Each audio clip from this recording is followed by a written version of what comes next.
recording this, I think we're in for an El Nino or Nina. I don't know which one it is. El Nino? El Nino summer? Yeah, it might be.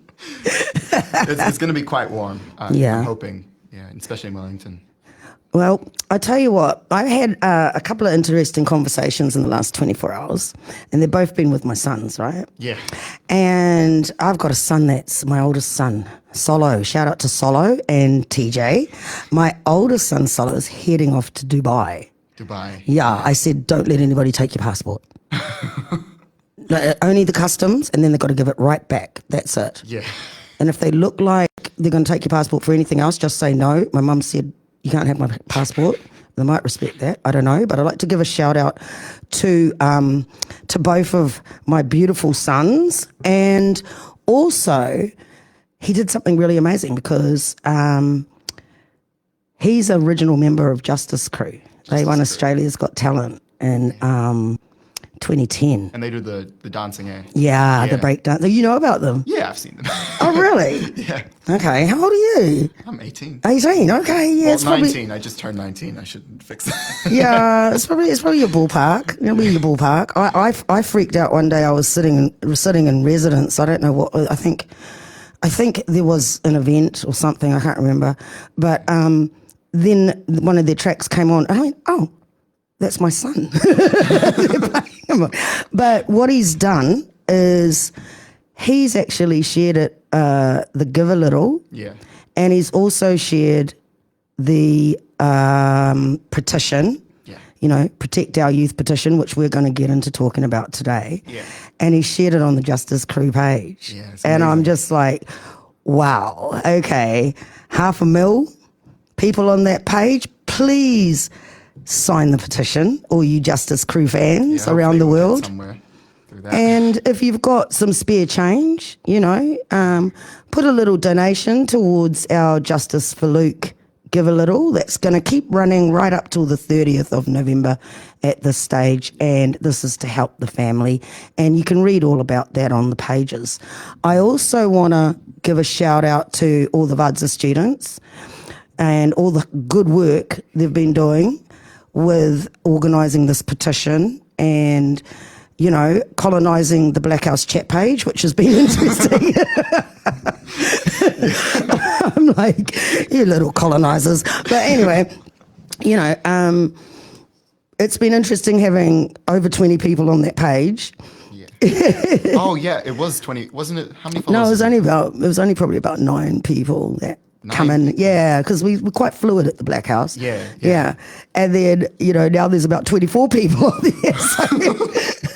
So, and all the good work they're doing with this petition and keeping this issue in the public eye, right? Yeah. Yeah. It's really important that we keep it in the public eye. Yeah. A lot of those issues have just gone over people's heads in the past. And we don't think this one's going to go over people's heads. We're not going to make it like the others. Yeah. This is a really important and deep-stemmed issue. Yes. It just goes more, we need to show people that it goes more than goes further beyond the African community at this point. 100%. Which is why it stemmed off into the creation of the Protect the Youth campaign. Yeah.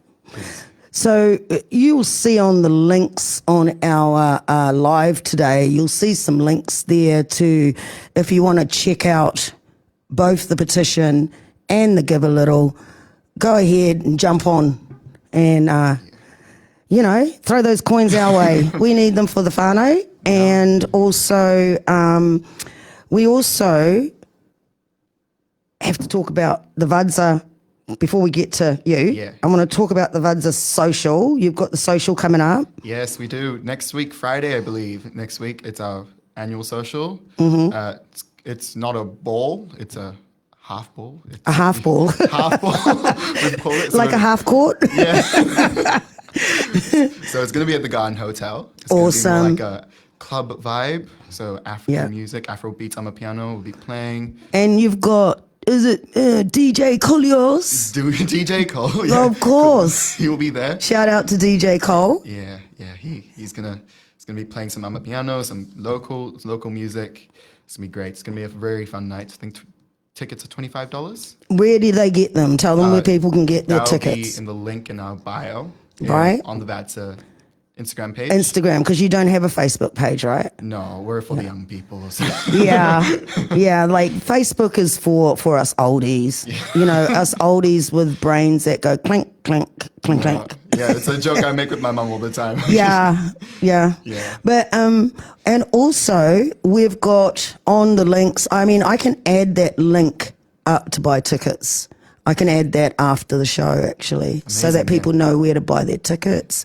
And also, we've got Warren Duncan coming down on the 23rd. Yeah. He's having his album release party. And I said, what do you want? Do you want it to be like, you know, a garden? What colours do you want? And a white. And I was kind of thinking, don't pick white. And then he picked white. So I was like, So we're having a white party. But mind you, white parties always look good, right? Yeah, white parties go good. Yeah. So this is for his album release. So you'll be able to see him performing his album, and he's going to be supported by Ron V. He's also going to be supported by Mandla, King Tenali, and also DJ Collier's. Yeah, it's going to be great. Yeah, it's going to be great. So go get your tickets. There's 3 tiers. There's limited early bird tickets. Get your tickets now. If you're cheap like me and budget like me, get your tickets now. Because we have to pay people, and especially the people who are performing for you. So I think it's going to be a great night, and it'll be great and the team at the Garden Bar, shout out to the Garden Bar, the most beautiful bar in Wellington, honest to God. And the team at the Garden Bar are just amazing. The Garden Hotel is it's an incredible place, yeah. Yeah. It's a beautiful place. Beautiful. It's kind of an old vibe, more of a 90s R&B vibe. Yeah, and it's got all the plants and it actually looks like a garden, you know what I mean? It's quite well decorated. I love the garden. Beautiful places for the girls who love to do their selfies with the roses. There's a rose booth even. You can squeeze everybody in a phone booth. I have a couple of photos there. Yeah? What do you think how'd they turn out? Were they good? They were quite good. They made it onto my Instagram page. Then there you go. You know, and kids can come because it's a 3 p.m. to 8 p.m. thing in the afternoon, which I love because I don't fancy being around too late at night. Yeah. After so soon. Yeah, and especially with the streets. It's not too great. So, go get your tickets. Yeah. You know, support Warren Duncan and support our DJs from Wellington. That'll be absolutely awesome. And now let's get on with our conversation. Nice. So how about you introduce yourself? So I know VADSA, for those who don't know, is the Victorian African Diaspora Students Association. Students Association. All right, you go. I'm the newly elected co-president along with Cassidy Walters. Awesome. For next year. So we've got a few goals that we're trying to push through along with the Protect the Youth movement. Yeah. More on my background, I'm South African. All right. Moved here about 2 years ago. I'm studying at the Vic University. Yeah. Studying law and commerce. Only 2 years. You've only been here 2 years. Only been here 2 years. I'm impressed. I'm impressed because you've only been here 2 years and you're already into activism, and I love it. Yeah. Got to get the groundwork started somewhere. Yeah. And I love that to see young people taking on stuff, because, older people have been carrying or not carrying that load for a while. And with anything, young people are needed. Yeah. I mean, being an activist for the African community was one of my goals, but not an initial goal of mine. I think it sparked when the Protect the Youth movement came about, and I became co-president of the VADSA. Right. It was initially to advocate for gender-based violence in New Zealand. Right. It's a big issue in our country. Yeah. I believe South Africa's... so South Africa, it's a big issue. Yeah. It's a big issue here. Yeah, it's a massive big issue. And it's not talked about a lot here. When I came here, it wasn't that big of a topic. Yeah. It's quite big where I come from. Yeah. We're rape capital of the world, right. South Africa. So it was something I was quite passionate about. Yeah. So that's why I got into law. Oh, you're doing law? I'm doing law, yeah. Criminal law? I want to do criminal law, yeah. Yeah, so I've just finished my first year, yeah. Oh, awesome. Hopefully I get into second year. Yeah. I'm counting on it. I never did law. Yeah. But I'm a good street lawyer. I know enough for people to win their stuff. Yeah. But no, I never studied law. A judge told me once that I should have studied law because I would have been a good one. But I can't stand the thought of going back and studying for, like, how many years is the degree? 5 years. 5 years. 5 years. I mean, four now. Yeah. 5 years initially. Yeah. Yeah. Because you have to take it with 2 degrees. Okay, so explain that. So a lot of the universities around New Zealand, you have to start off with 2 degrees. So you have to take law and then something else. So I took commerce because I'm really good at business. I've got business mindset. Okay. Dad is in business. Yeah. So I did that. And yeah, I'm going to continue doing that. So it gives me a wider skill set. But law at Vic was one of my things I wanted to do. Yeah. It's right outside Parliament. So you'll be, is John Miller still there? John Miller, I'm not sure if he's still there. He used to be the head of the law school. Brilliant man. Yeah, it's no longer John Miller. I can't remember who our dean is. We don't really see her at first year. Right. But yeah, she's annoy her. Yeah, I'm going to. You know, make sure you're in her face so she knows who you are and that she pays attention to what you write and what you do. Yeah. I'm also part of the Wellington Community Justice Forum.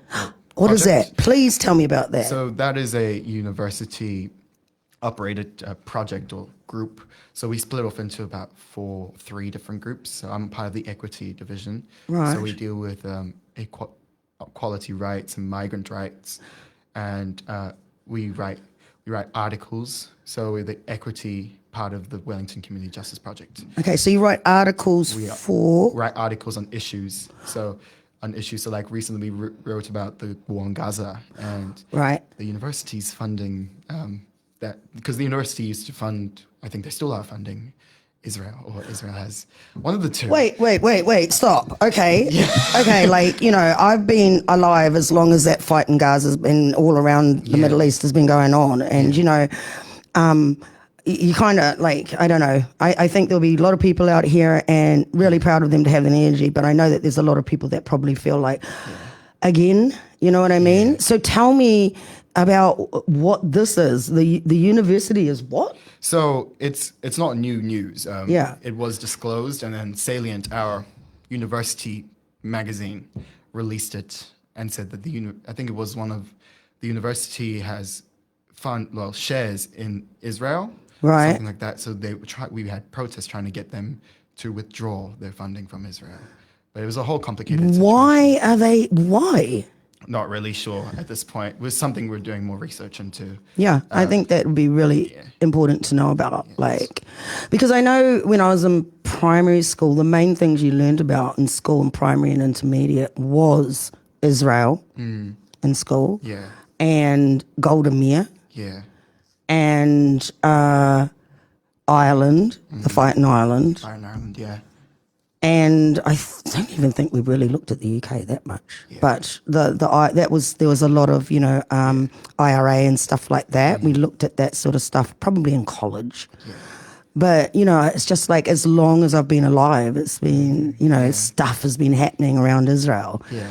I mean, it's complicated at this point. It's very complicated. Because not more than maybe 3 years ago, the topic of Israel wasn't really as widespread as it is right now because of the obvious war in Gaza, what happened last year on the 7th. And then, like, you see in the media, like, some people want to make it out like everything that's happening here is just because of what happened on the 7th. Yeah. And it's like, history is so long and complex. It's a whole different wormhole to go through. Yeah, I'd imagine. So the university having whatever kind of money in Israel, they must have had it in a couple of years ago when it wasn't as well known and people had different opinions on it. So do you think it's about like supporting some initiatives there? I think it's just purely having money in Israel. So it's because the university has different sources of getting funding and different ways of getting funding other than the government. Yeah. So I think it's been running for a couple of years. But it's something that we're definitely doing more research into. It was sparked our interest because of the article that Salient released. Right. And that's one of the things that I was writing an article on for the equity division. Yeah. Yeah. So that's another group I'm part of. Wow. That's awesome. Like, you know, I mean, it requires a lot of personal to do anything when you're pushing against the norm or whatever. It requires a lot of personal energy and mental energy and physical energy. Yeah. How are you managing yourself? Me? Coffee. Coffee? Yeah, no. My dad always used to preach this thing, work-life balance. I think he wrote it on a whiteboard and put it on the fridge one day. Work-life balance, and what's that? You've got to have an equal amount of work and equal amount of fun and downtime to keep yourself grounded in life. And you can do as much work, as much activism, as much studying as you can. You can push yourself to the limit, but you got to do an equal amount that in things that you enjoy or things that don't require a lot of effort. Yeah, or otherwise you burn out. And it's a practice that I've been practicing this entire year. Yeah. Because 2 degrees, working lots of hours just to fund my university. You work at 2 degrees? No. I work 2 degrees, study for 2 degrees. Yeah. Study to get 2 degrees. Yeah, sorry. Okay, not for 2 degrees. I worked part-time and then I joined all these movements and trying to get as much as my goals are completed this year as possible so that I know what my purpose is. Yeah. It's one of my goals this year is know what your purpose is so that you... Well, you sound like you're into social justice. Yeah. Social justice is fun. Yeah, I think I was born to do this. I mean, it's in my roots. Yeah. This is what my family has been going through for generations. Yeah. Yeah. So I think it was just in my roots, in my bones. Every time it's a different kind of passion that comes through my voice when I talk about it. Yeah. I think it comes from my parents. And I'm really glad you came in today. Yeah. You know, and, you know, put a face to the VADSA, the people that are behind the petition and what you're doing in the petition. I want to kind of like go to where we left off with Tete last week. Yeah. And he made a really interesting comment right at the end of the show. And it's like, you brought that up now and we've got 60 seconds to go. So, and that was like, you know, Aotearoa is often seen as a safe haven, a place where people can come and escape conflict, right? And economic challenges, they can escape economic challenges or instability. Yeah. How does this perception, especially from a migrant perception coming to New Zealand, because I've never had to migrate to New Zealand. I migrated to Australia. Yeah. And I know how I behaved over there. I was like, no, I'm here to just make money. I don't want to know anything. Yeah. And then at some point, I think it was in my first year there, I started to see stuff that was like, this is weird. Yeah. This is weird. And I was in Perth. So that says a lot just in itself. Hi, Perth. Yeah. Beautiful country, beautiful city. No, I love Australia. To visit. To visit, yeah. I don't mind staying there, but I think what made it hard as New Zealanders, I've changed it now, but as New Zealanders, we had no pathway to citizenship or residency. Yeah. And it was made very, very difficult. So we were basically migrants working to pay tax. Yeah. But we didn't get anything really that the tax pays for, you know what I mean? And it was just like really, and a lot of Australians didn't realise that. So, but you know, for weather, if you want to go a place that has no weather, it is sunny, perennially sunny and beautiful, 364 days of the year. Perth is the place. No, I miss that because I grew up with 30-degree weather and then came here and people come out in their shorts in 12-degree weather. Yeah. It's hot. I'm like, no, it's not hot. Yeah. It's not. So, you know, going back to how do you think this perception of New Zealand, how it's sold overseas to people I don't know how, do you guys get to see videos of New Zealand or something and there's YouTube. A whole YouTube. That's all I saw before I came here. Okay. I can tell you from the day I found out. So just came out of lockdown. About, I think, 2022. So beginning of 2022, my mother got a job here, radiologist position. Yeah. At Wanganui. and all we had as information was YouTube and maybe phoning a couple of friends my mother knew. So my mother had studied with a colleague of hers. She came over to New Zealand with her son about 2 years ago. Same kind of degree, same kind of position. And I got to speak to her son, which I also went to school with in South Africa. Yeah. And he told me that, no, it's great. No, it's a lovely place. And made a few comments that I won't say on there. Yeah. Because they were, for context, he's white. Right. Okay. Yeah. And that's a completely different experience. Though. Yeah, different experience, which I didn't take into account at that point. I was just excited to get out. Yeah. Yeah. Because, the perception of people's willingness to engage in local issues, especially those that demand collective action like safety and social justice and how do you think coming from somewhere like South Africa or anywhere else in the world, then they've come to New Zealand and they've been sold this idea that New Zealand is safe and it's this community, it's sunny all through, beachy lifestyle. Yeah. That's what we've been sold on. Casual, people walk around in bare feet and it's fine. Yeah. I've seen some of those videos. Yeah, like it was all over my YouTube feed a month before I moved here. All right. And that was all we knew before coming here. The whole thing, and I'll give you the perspective of us, the African community or people who come from a third world country, which is not that safe, is the prospect of being able to walk out on the streets by yourself, not getting robbed. Like where I come from, my mother would not let me leave the premises of the house at any time. Right. Like our yard. Like I would fear for my life taking one step outside my gate and then coming back in. And you were in Joburg, right? I was in Joburg, yeah. So whereabouts were you in Soweto? Whereabouts were you? I was in Rudaport. So, okay. Yeah. So it's a bit of a safer community, but it's the general consensus in Johannesburg, in South Africa, just in general. Cape Town's a bit different, but that's just the general consensus: is you do not go out. Right. Of your yard. Do not walk in the streets. If you're going anywhere, you're taking the car.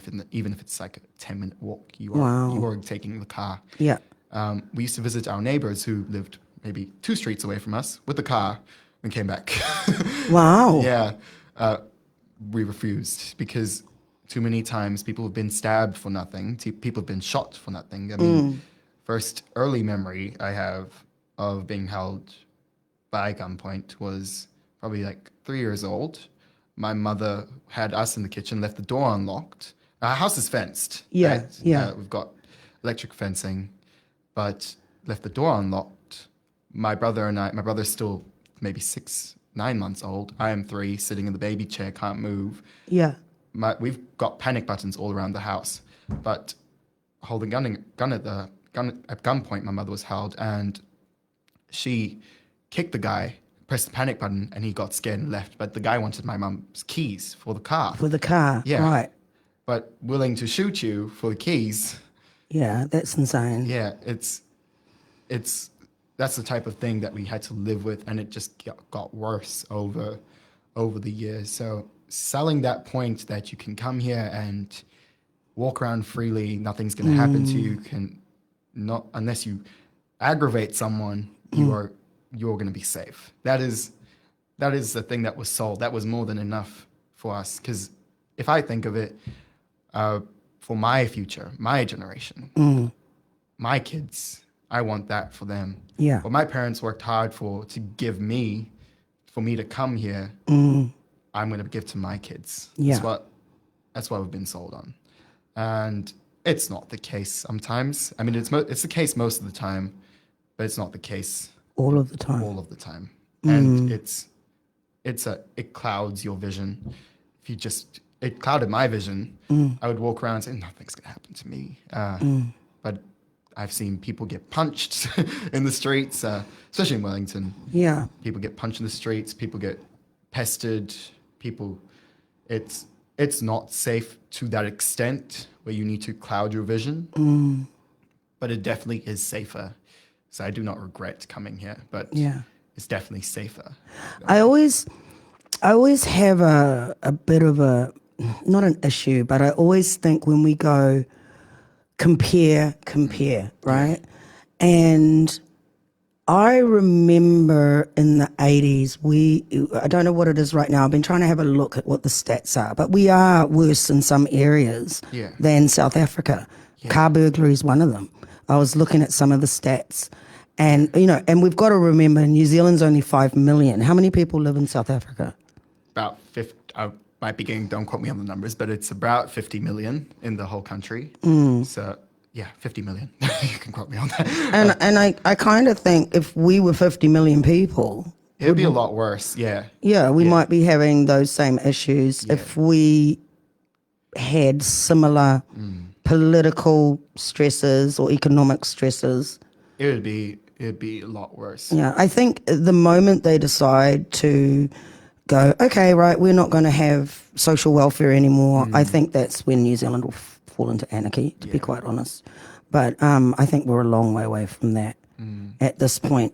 And, when I did sociology at university, and it became really apparent when I was doing that degree that one of the things that gives that perception to people of who migrate here is that we do have a system called social welfare that keeps us not being in abject poverty. Yeah.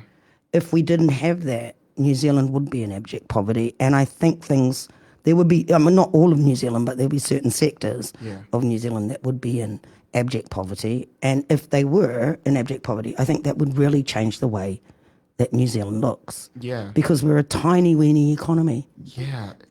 I mean, it's not like there isn't any gangs here. Yeah.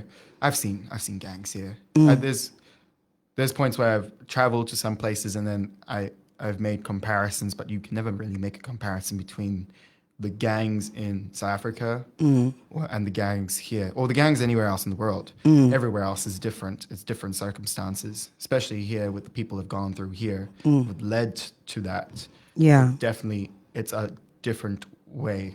It's a different way of getting to that point. Just for some context on that, the Royal Commission that's coming up, a lot of the gangs in New Zealand were born out of state abuse, and gangs developed as a way to protect themselves. There's been a lot that came out of that Royal Commission, and the apology, which is probably what I'd say is our truth and reconciliation moment, where they actually acknowledge that this is what happened in New Zealand for generations. So, there's always a reason why things are the way they are, you know what I mean? And understanding the context of some stuff, I think really helps inform, especially young people, when they do get into social justice, understand what are the stresses and the levers that are being used in these situations. Because it is important. A lot of people don't have that. They'll just look down on people and say, no, we're better than them. It's a white way of thinking, honestly. I've heard it too many times from people who've grown up here and lived their entire lives here, and then they will judge on people like that without understanding any context. And I'm the first one to go and ask, well, what got them to this point? Yeah. Because I know firsthand, seeing people, how they got to that point. I know how our communities got to that point. I've had it explained to me thousands and thousands. I've seen too many examples of it. And it's important to understand context before you start judging anything. Yeah. And why people are doing this. Yeah. I think it takes a special kind of brain to do that, because some people just don't have the time to, they just want to judge on face value. Yeah. And there's a lot more usually. Yeah. If you dig a little deeper, you'll find out more. And I think that's what you guys are doing, with the work you're doing with, what was the name of that again, that you're the equity team? The equity this is the equity division of the Wellington Community Justice Project. Wellington Community Justice Project. Yeah, you'll have to send me these links so I can put them up so people can have a look. So I think what you're saying is people come here, they come to escape conflict. And their perception... It's that it's safe. It's sold as a safe place, like nothing will happen to you. Like, there's no, like, the thing you hear about Kiwis is that everyone is nice. Everyone is going to be nice to you. No one's going to pick a fight with you. I'm going to tell you a little secret. We're not all nice. I can be incredibly grumpy before my first coffee. But, okay, so when you're going to do, engage in local issues, especially those that demand collective action, like safety and social justice in Wellington, how do you think that perception actually affects people's engagement? The perception of being a safe place? Well, it being a safe place, and then wanting to having something happen, and then people want to do something about it. How are these people that have had this position on New Zealand such a safe place, but then they get their rose-coloured glasses snatched off their face? How do you think that affects? But they want to help. They want to? How does that affect? Yeah, do they want to help, or do they just want to like... Well, it has been, that one question has been puzzling my mind for the last few weeks, because it is, when people ask you that, it's like, as a migrant myself, I've been puzzled with that question as well, a couple of weeks. And it's a complex one. It really is a complex one to think of, because if you take it from a standpoint of what the people feel when they see other people like us, like for Luke, when Luke got beat up and when he died, the first thing you think of is, gosh, I want to do something, right? Gosh, I want to do something, but who's going to back me? Who is the community here? Because no one knows that.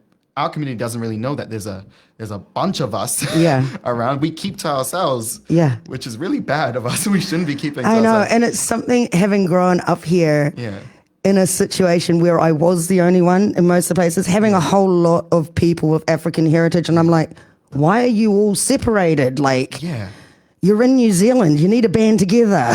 It's such a weird thing, because we don't know anyone. We come here. I know for certain, especially if you don't go through the school system, you're not going to make any friends. You're not going to get yourself out there, make connections. It was really easy for me to make connections. My parents, on the other hand, because you were in college when you came here. I was in high school. High school. Which high school were you at? Mount Maunganui College. Oh, you went to Mount Maunganui? Yeah, Mount Maunganui College. Oh, I spent like 2 months at Tauranga Girls. Oh, at TGC.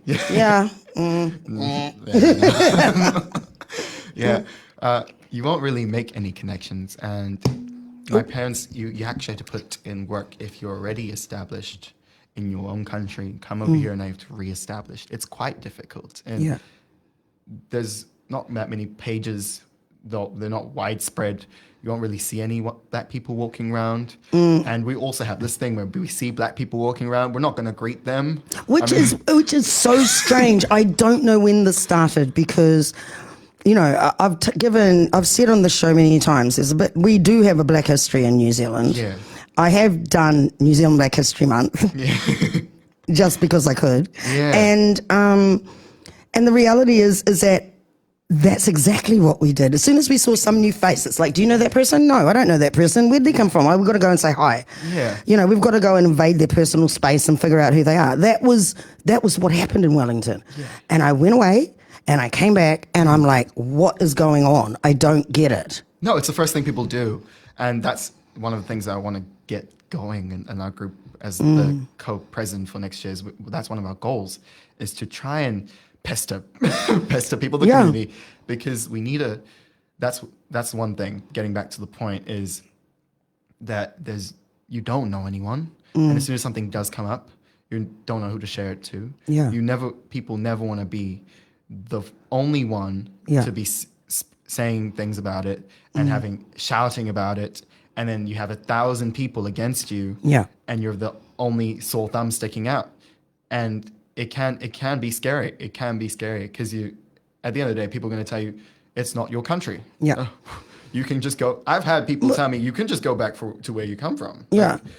Well, everybody can do that. We all came from Gondwana land and Pangea, so let's get it together. That is just, I really dislike that. And it's a pure form of xenophobia. That's when Yeah. it starts. Yeah. And I think that's what people are scared of, is that it will come back to xenophobia.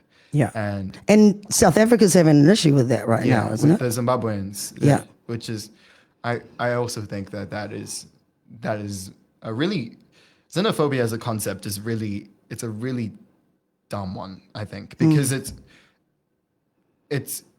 you have to take it from the base point and realize that we all are immigrants, especially in South Africa. We all got To South Africa somehow. To South Africa. Yeah. We all got picked out, stretched out to different places around the world, and then came back. And then we want to call other people migrants and want to kick them out of the country.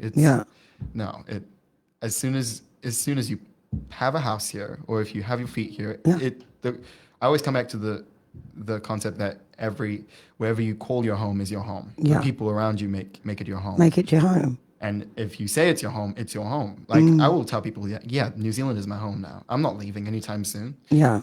Neither are my parents. We're not planning to go back. Yeah. This is where my kids are going to grow up. They're going to call themselves Kiwi Africans. And then they're going to move to Australia. Hope not. Yeah, I mean, like that's a really interesting thing, because about our community being so segregated and split along different lines. And the reality is, if you grow up in New Zealand and you're around people who don't know, what your ethnicity is, or what your tribe is, or what your clan is, you're just African to them. Exactly. That's all they see. And I know that, growing up here, that was the thing that made me different, was that my dad was African. He wasn't Pacific Islander. He wasn't Maori. My dad was a Tanzanian man. Yeah. And that made me different. And I've always been very aware of the way New Zealand can be quite tribalized. They can, in their different ethnic groups and the way that they organize, and even, not so much, I don't know if you could say that, including religious affiliations. I think that there is an aspect of that, but I think we've always been more kind of, we're tribalized. Yeah. We're a tribalized country. I mean, and it's not one I don't think it's a thing that's intentional, I think, or maybe not so much intentional, but it's possibly that's what comes out of the way that the system was being set up. Does that make sense? It does make sense. If you explain this to someone who doesn't live in New Zealand, they will not get it unless you have come here and seen it for yourself and lived it. Yeah, because I've seen it. I've seen it. It's confused me at times, and it's like, this is segregation. Like, this is like purely segregation, but you are happy with it. I don't understand why, but you're happy with it. And it's not like, people think about, Africa's 54 different countries. Well, the Pacific Islands is a whole lot of different islands. India has their own little divisions. Every group has its own divisions. But I don't really understand why we invested in it. I found that investment is sometimes, it's to our own detriment in a country like New Zealand. Yeah, because it's they don't think you talk to Kiwis, they'll never consider themselves as Kiwis unless you're a Pākehā. They'll tell you what they are first. They'll be like, no, I'm Tongan, no, I'm Pacific, no, I'm Maori, no, you'll never hear no, I'm Kiwi. And the weird thing too with Māori weren't Māori when Pākehā arrived here. They were a whole lot of different tribes. Exactly. And they knew in the face of, with this invading force coming in, they had to unite at some level. That's when the whole term Māori came about. Like, before that, they weren't, I think, don't quote me, but I think that Māori means person. Like, that's your person. Yeah. You're a person. You're a human, whatever. But don't quote me. Go look that up on translation, Māori translation. No, I will. So, and even post, even when you look at, like, China has different groupings. They do, yeah. But Chinese band together as Chinese. They do. Because in the face of a greater power, you have to band together. Yeah. And in the face of adversity. Yeah. I think that's So one thing that I was trying to get across at our meeting, the last VADSA meeting, is that main goal is trying to get our community up and running again. Because what I've been hearing is that we had a point in time in New Zealand where there was a lot of Black or Africans who had a community and had the base, but then we just spread. I think when the numbers were smaller, there was more kind of like people got along more because they're just a small group and everybody knows one another. And as it's gotten bigger, people have kind of, drifted off into their own little silo groups. I think it at a point it's no longer just a social thing, like just getting to know Africans. It's more of we need a place or a people or a board that represent us for when things go wrong. There's somewhere we have to turn a to. backing. Because when Luke Smith died, it was VADSA, it was the ACCW in some point, it was Liya, it was the Blackhouse, it was all of these community, and that was like the first point for me that showed me that, hey, we're actually here. That we are here. We just need to, and there's probably more of us. We just need to create awareness so that people know that when things go down, you have somebody to back on, so you can speak. Somebody needs to step up. And growing up in New Zealand, and I'm sure you've heard the term manaakitanga, right? Yeah. It's doing the right thing at the right time, right? It is. And I remember that night we were at the ICU, and then me and we went out to the car park, and I said, listen, I'm going home. I'm going to start sending you, Dave and Michelle, I'm going to start sending you info because you need this info. And I remember the feeling I had when I was in there. I felt like I was looking at people with deers in the headlights. Like, what's the next step? What happens now? You know what I mean? And it's something that a woman that I know in the community that lived here for decades have been aware of for a long time, that we need to have these structures in place for the very purpose that you said. But what often happens is it falls on the shoulders of a few. And I think that the idea that you're having, like when something like this happens, or when this should be or when, new people arrive, or it shouldn't be just that they know that immediate group of people, that, like the wider community needs to know, okay, we're going to be having needs over here, or we're going to have to provide resources over there, or we're going to have to, our young people need this. They need to know where to go to get that. They do, because I know firsthand, like it's a different perspective, but for things like university scholarships, there are lots of ethnic scholarships available, but nothing for the African community. Nothing at all, and we are big. We're actually a lot bigger than people think. Exactly. Because of the way they're collecting data at stats. They're not collecting data. Well, they're collecting data based on, the ethnic identities, but as individual identities. And even if you go to the Mila group, you'll see that the Mila listing on census, you'll see that in there they've got a whole lot of different ethnic groups.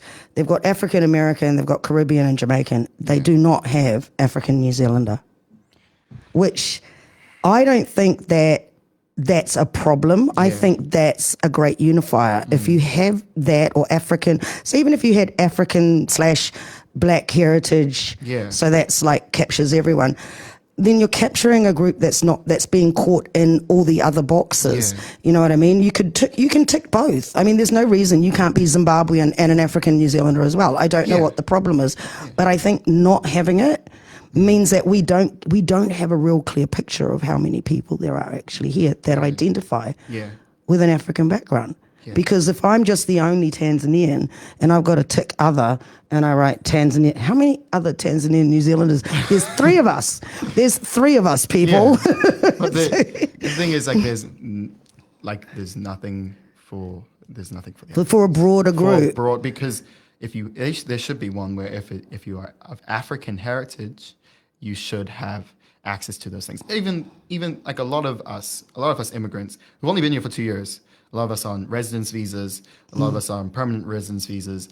we don't have access to things like student loans. We don't have access to No, and I found that out when I came back from Oz and my son went to school. There was nothing. And I'm like, how messed up is this? Is that you're born in Wellington Hospital, but there's nothing here for you. there's nothing here for you.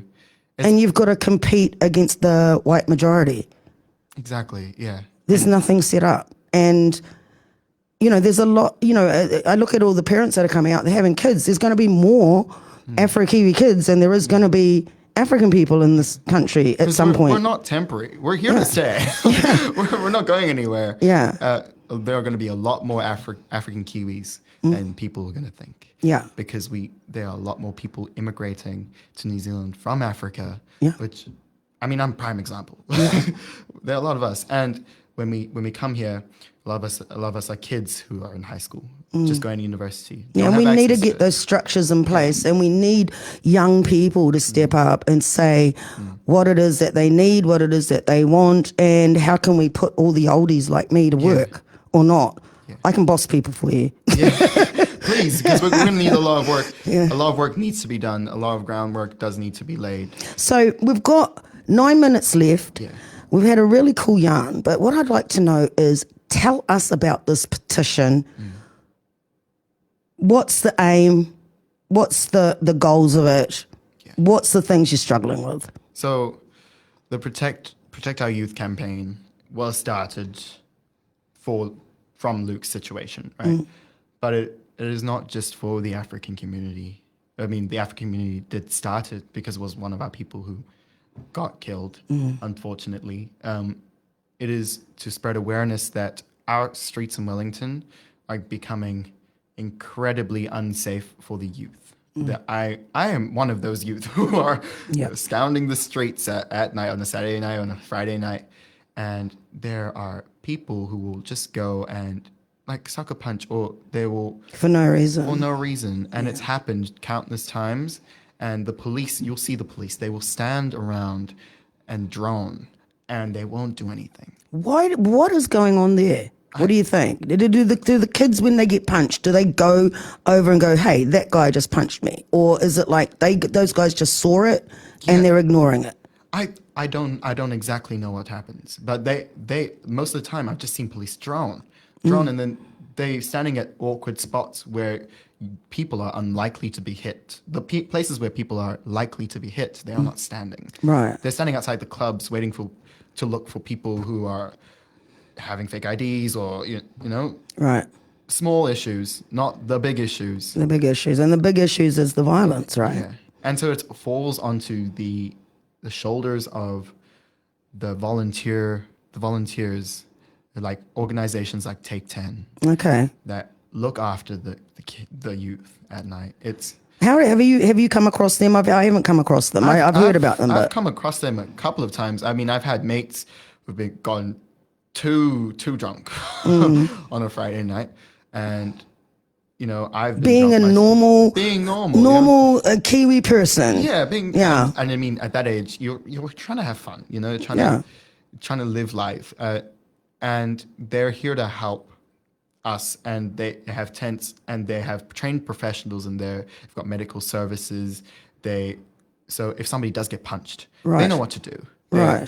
They'll be there to look after you. What we're trying to get is somebody, like more teams out there, some people who will go around, trained professionals who will go around to clubs and make sure everyone's okay. Like Māori wardens, but for people, and to look out for people in our community. To look out for people in our community. So it's about the African community, because we have had our people targeted on the streets, but we need more people looking out for that, and it's also creating awareness that the streets are no longer safe. And I don't doubt you, because I spent most of my life like having to fend off bullies and people wanting to punch you for no reason. It's not, we're not imagining it, it's real. But the thing I was wondering was the warden thing. Are you going to try and get, you know, some people from our community into it? So who would you be engaging with to do that? So it'd be more likely just be engaging with Take 10, because they have access to those services. They have connections already in place. They just lack funding, which is it's crazy, because they need the funding from the government so that they can operate these places, it doesn't run itself for No. free. There's volunteer work. I know, and New Zealand has this habit of wanting to do everything for free. Yeah. Wait, it's 2024. Come on. Yeah. So it's as part of the new plan. I'll read it to you. The governor's new plan or the mayor's new plan. Tory whānau, she's refreshing the Pōneke promise. Is that Pōneke promise? right? We're just trying to get it in there. So we're not trying to get substantial change at the moment. We're trying to get a starting point. Okay. A starting point to place to create awareness, because that's the way we're going to get things up and rolling. We can focus on the bigger issues. So we can start at the roots. Right. Yeah. So this will be a great way for us to get our foot through the door. Yep. Through the door of the issue. Yep. And then we can expand from there. And it's a great, there's some really good, I know some really good counsellors that I think they're working on that thing as well. Yeah. And I think it's really good to engage with those people that can actually push those other things as well. The other question I had for you was, how do we get the dads in our African wardens t-shirts checking up on all you young bucks on the thing, throwing you back into cars and sending you home when you've had too much? How do we get the dads involved? Because I would like to see African dads, walking off that midriff, that middle-aged spread. Yeah. I know that a lot of our dads like to be at home and have a few beers on the weekend, but how do we get the dads out? How do we get the dads out? I know my dad would be more than happy, but that's just him.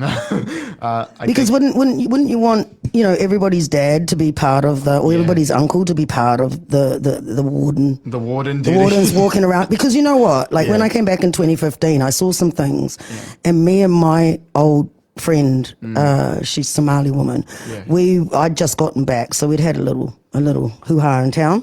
And we were observing, and I said, do we need to start auntie patrol? I'm looking at these kids what are you doing? Yeah. Go home. You've had enough. Yeah. I've actually put 16-year-olds in Ubers and sent them back home. Yeah. I paid for it.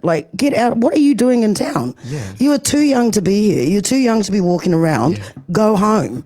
Yeah, I mean, that's definitely up to the fathers, up to the mothers as well. How do we get them there? What do we have to reward them with? Kids. Their kids need to pester them. Yeah, but you know, dads, they feel neglected because, Mother's Day is always thought of more highly than Dad's Day. So, what can we do to reward them if they step up? I actually don't know. I think I'm gonna have to ask my father on that one. Yeah. I think from our point of view, one things Rachel suggested we do is that once we've created this thing at VADSA, is we have a phone line which will connect to any one of us who live in Wellington. So if people of our community need help in this, they're just stuck in the Wellington streets at any point, phone one of us. We get in contact on the group chat, see who's available, and we'll go pick them up and make sure they're okay. Or just someone to stay on the phone with. Yeah. Because this is one of the biggest things. Oh, I'm great at that sort of stuff. We'll put it on the Blackhouse group. Yeah. Yeah, put it on there. Yeah. And the other thing I was thinking about was I would love to be one of these people walking around. You would love to be. I would love to be, but I need two buff guys, one on either side of me, because I put my fighting gloves down. I am too old for that. I was a scrapper back in the days, but I don't do that no more. Yeah. So, how are we? I would be keen. We'd be keen. Oh, 100%. Walk off some of my midriff. Get some exercise walking around. We'd definitely be keen to have you on there. I think once we get... But we need some men. We need some men. We need some fathers. These some of our young teenagers are 3 times my size, Yeah. We need to recruit some of them. I think once we get the groundwork laid, and we have I'm getting in contact with a few organizations of the next couple of weeks. I've spoken to a few more university associations through my connections, and once we have that in place, we'll start getting in contact with you. And I want to know all about it. I think it's a brilliant idea, and I just want to give a shout out to Naima, because I was like, I'm right, Naima. They do need it. We'll definitely be in everyone's faces. I'm not afraid to to be in anyone's face, especially about an issue like this. And what's awesome about your generation is people are listening to you. Yeah. That's the awesome thing about being a youth today, because when I was a youth, nobody cared. But people listen to the youth now. Use that to your advantage. Get what you need to get, because things have to change, like you said in your story. Yeah. Things do have to change. We need a change from today on, from next month. We need the youth to speak up. We need the Africans in that community to be proud of their Africanacity. Yep. And we need to just get this movement up and running. Awesome.